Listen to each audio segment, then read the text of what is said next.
Assalomu alaykum do'stlar, hammaga xayrli kun. Bugun bizlar Shotlandiyaning Glasgow shahriga sayohat qilamiz.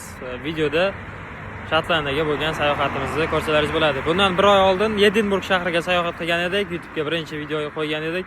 Bu safar esa Glasgow shahriga borib, o'sha shaharda aylanib chiqamiz. Xudo xolasa qiziqarli bo'ladi. Kuzatishda davom eting. Shu biratni ko'rsam hayotga qiziqishim ortadi-da. Xo'p, biz Glasgowga yetib keldik. Juda ham chiroyli joy. Hozir tushgan joydan sразу sizga olib tashlayapman. Obzor qilamiz.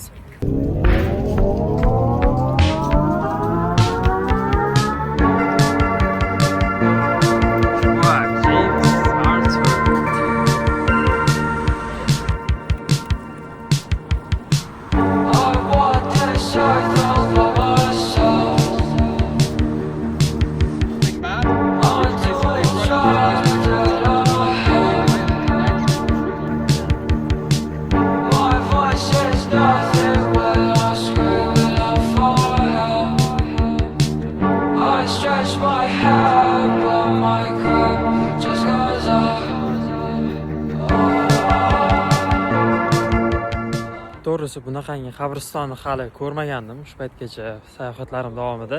Ko'p qabristonlarga borib ko'rganman, lekin bunaqasini ko'rmagandim. Hamma toshlar bir-biridan hashamatliroq qilaman deydi. Xuddi bizda qo'shnisini uyidan yaxshiroq uy qilishim kerak deydi. Xuddi shunga o'xshab bular bir-birini toshidan da yaxshiroq qilib ketaman degan raqobat bo'lgan. Raqobat bo'lganmi bilmayman. Bunday qilishning sababi bu yerda Glasgowda slave trade, ya'ni qullik savdosi rivojlangan bo'lgan ekan. Mana shu orqali odamlar soqqani ko'tarib, o'shandan soqqa qilishgan ekan. O'zlariga o'lishlaridan oldin shunaqangi toshlar qildirib qo'yishgan ekan. Juda ham ajoyib. Kelishni maslahat beraman. Kelinglar, ko'ringlar.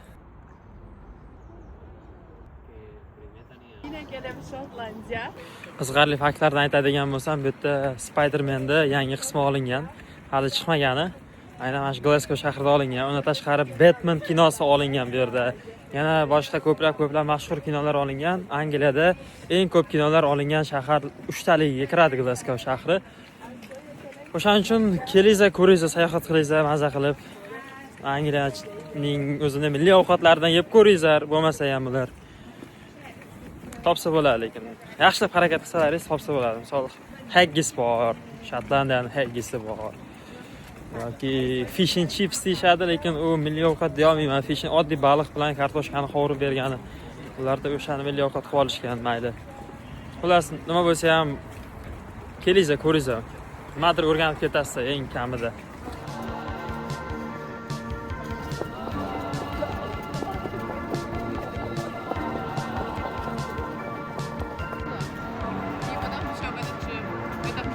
Hozirgacha 3ta shaharda qo'shilgani menga ko'rindi Glasgowda, ya'ni kelganimdan beri. Florensiyani ko'rdim, misol uchun. O'sha hozir biz qabristonga chiqqan joy Florensiyani eslatdi menga. Florensiyaga borganda biladi, o'sha tepalikka chiqib, tepadan Florensiyani tomosha qilsa bo'ladi. Aynan o'sha joyni eslatdi. Birinchisi, ikkinchisi bu aynan hozir aytgan o'sha kommunistik binolar, aynan postsovet davlatlarini eslatdi. Bu ikkinchisi. Uchinchisi bu aynan bu yerda aytganimdek Spider-Man, Farsaj kinolari, keyin Batman kinolari olingan.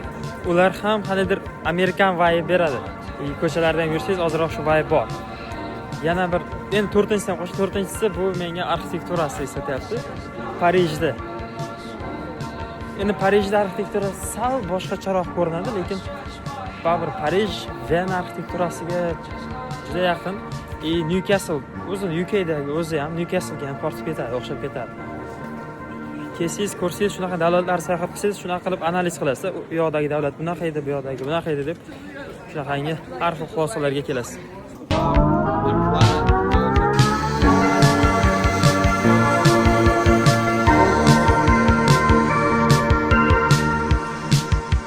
Sayohat qilishda o'zgacha vibe bor-da. Misol, qayerlardadir yuribman mana Glasgowda.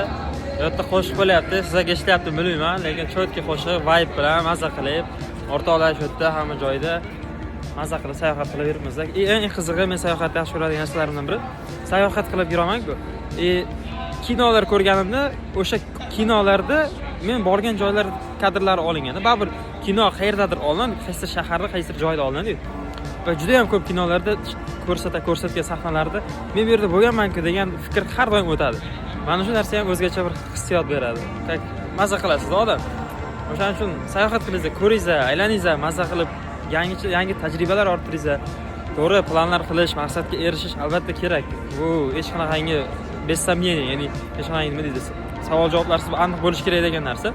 Lekin sayohat qilish bu ham обязательно menimcha eng kerak narsalardan biri. Meni fikrim bo'yicha.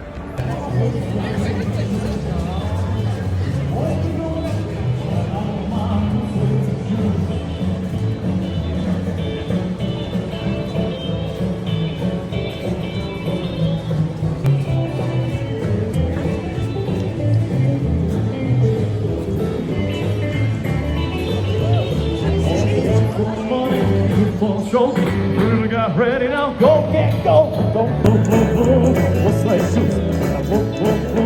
What's like shoes? Go, go, go. What's like shoes? Go, go, go. What's like shoes? Ham oq narsalar, bular zvachka bular hammasi. Bu bezak emas, bular hammasi o'sha zvachkani tashlab bosib ketavergan, o'sha qilib ketgan. Metroga tushdik. Metrolari kichikroq ekan lekin bizning metroga qaraganda. Metro juda ham past.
Xo'p, aytishlari bo'yicha, aynan Glasgow shahridagi insonlar qolgan Angliyadagi aholiga qaraganda mehmon do'stroq ekan. Chunki bularda people made Glasgow degan naqa bor, nima deydi, hushyor bor. Odamlar Glasgowni tashkil etadi degan gap. Chunki o'sha sababdan ko'ra, misol uchun yomg'irli, shunaqa yomon ob-havoda qolib ketgan vaqtlar odamlar любой bitta eshik taqillatib o'sha boshpana so'rasa, ular yo'q deb aytishmar ekan. O'sha qabul qilishar ekan, uydan joy berar ekan. Xuddi o'zimizda mehmon do'stlikdek bo'lar ekan, xolos. Buni tekshirib ko'rish kerak, lekin shunaqa deyishdi aytishlari bo'yicha. Hamma maza qilib ovqat yeb o'tirgan vaqtida men esa tomosha qilib o'tiribman. Chunki bizda Ramazon oyi nechisi yo'q. Mana endi ovqatlarni olib ketishini qarasa bo'ladi. Maza qilib yeyishini qarasa mana buni uyalmasdan. Just ordinary chopper? Yeah. It's not down, yeah. Can I take No it? meat, please. Oh, without it, of course. So on the flour, after we put it on a butter mix. Oh my god. Xullas aytyapti, shokoladni unga botirishadi-da, qovurishadi, shokoladni qovurishar ekan. Hozir o'shani yeb ko'rishadi endi. Endi men yeyish mumkin emas. Abrachka yeydi. Yeah, bro. Va hozir ta'mini aytadi. Shokoladni qovurib yeyish ekan. Shunaqasi. So, how is it? Like melted chocolate. Just melted chocolate? Melted chocolate. Nothing special? No. Why do people do that? It's pretty good, yeah. Sorry guys.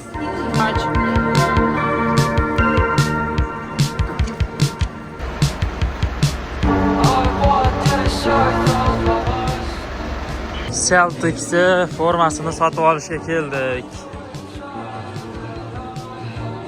Yaxshi.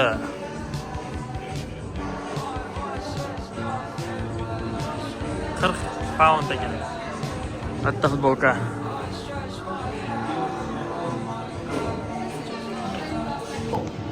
No me parece tan cara. No, no.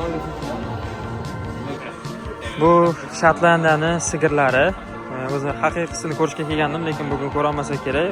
Aynan sigirlar mana shunaqa ko'zi yopiq sigirlar bo'ladi. Juni tushib turadigan mana bunaqa pastga. Yoqimtoy sigirchalar bo'ladi. Mana shunaqangi turdagi sigir. Suvenir magazin kirdik, ko'rsatay dedim. Hozir rasmini tuk chiqib qo'yaman mana shu hozir. Bak.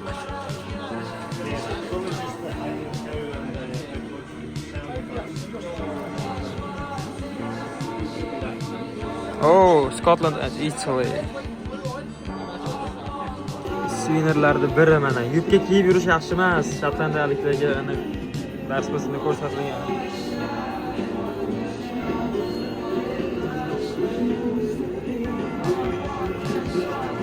You want to try proper pub food like Scottish food? Shu bilan bugungi Glasgowga bo'lgan tripni tugatamiz. Unchalik ko'p video olishga bugun vaqtim bo'lmadi. Lekin xudo xolasa yana bunday videolar davom etadi. Bundan oldin o'sha Edinburg'ni yoritib berganim, bu safar Glasgowda ozroq aylandim. Ko'p ma'lumot bermadim, faqat ozroq vibe bo'ldi. Kelasi safargisi yoki Angliyaning yana bir davlati bo'ladi, yana bir shahri bo'ladi yoki umuman boshqa davlat bo'ladi. Agar qiziq bo'ladigan bo'lsa, kuzatishda davom eting.